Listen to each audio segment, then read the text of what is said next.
এই মুহূর্তের বড় ব্রেকিং। রাজ্য পুলিশ ডিপার্টমেন্টের এসএলআর সিরিজের বন্দুক উদ্ধার প্রাক্তন বিধায়কের বাড়ির সামনে থেকে।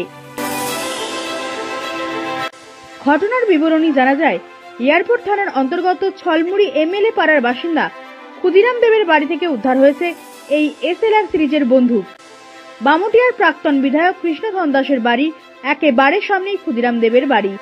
সেখানে আন্ডার কনস্ট্রাকশনের কাজে থাকা ওএনজিসি ক্যাম্পে ডিউটিরত অবস্থায় কোনো টিএসআর জওয়ান অতিরিক্ত নেশাগ্রস্ত অবস্থায় তার বন্দুক ক্ষুদিরাম দেবের বাড়ির বাইরে ফেলে এসেছেন।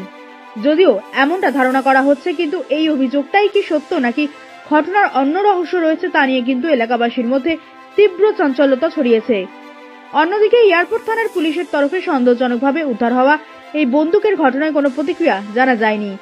উদ্ধার হওয়া এই এসএলআর সিরিজের বন্দুকটি আপাতত এয়ারপোর্ট থানার হেফাজতে রয়েছে। অন্যদিকে সত্য ঘটনা উদ্ঘাটনের অপেক্ষায় রয়েছে এলাকাবাসী। Bureau report, Janabarta news.